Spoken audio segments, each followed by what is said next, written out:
Hi అండి, అందరికీ నమస్కారం. అమృతాహారం ఛానల్కు స్వాగతం.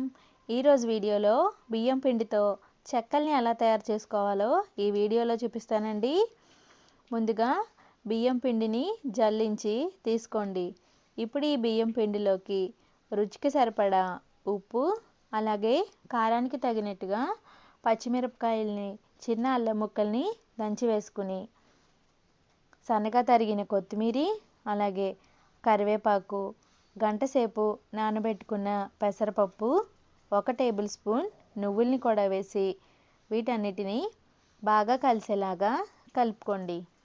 ఇప్పుడు నూనెను మరిగించి ఈ పిండిలోకి వేసుకున్నాక ఒకసారి బాగా కలిపి, ఇప్పుడు గోరువెచ్చని నీళ్ళతో ఈ పిండిని చపాతీ పిండిలాగా కలిపి తీసుకోండి.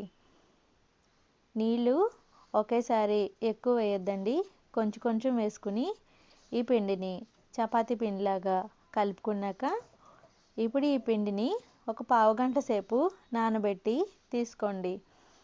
ఇలా ఒక పావుగంట నానిన తర్వాత ఈ పిండిలోంచి చిన్న చిన్న పిండి ముద్దల్ని తీసుకుని రౌండ్గా ఉండలు తయారు చేసుకుని పక్కన పెట్టుకోండి. ఇలా ఉండలు తయారు చేసుకోవడం వల్ల చెక్కలన్నీ ఒకే సైజులో ఉంటాయండి.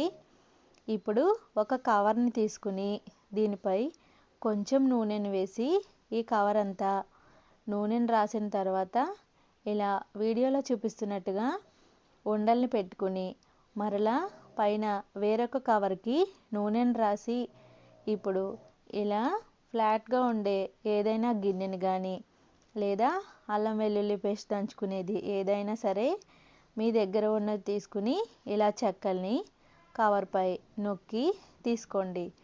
ఇప్పుడు డీప్ ఫ్రైకి సరిపడా ఆయిల్ని పెట్టుకుని ఆయిల్ బాగా హీట్ అయిన తర్వాత చెక్కల్ని తీసి ఆయిల్లోకి వేసుకోండి. ఈ చెక్కల్ని మీడియం ఫ్లేమ్లో ఎర్రగా వేయించి వీటిని పక్కకు తీసుకోండి. ఇలాగే చెక్కలన్నీ కూడా తయారు చేసుకుని పక్కన పెట్టుకోండి. ఇవి బాగా చల్లారిన తర్వాత వీటిని డబ్బాలోకి స్టోర్ చేసుకోండి. అంతేనండి, బియ్యం పిండితో చెక్కలు తయారైపోయాయి.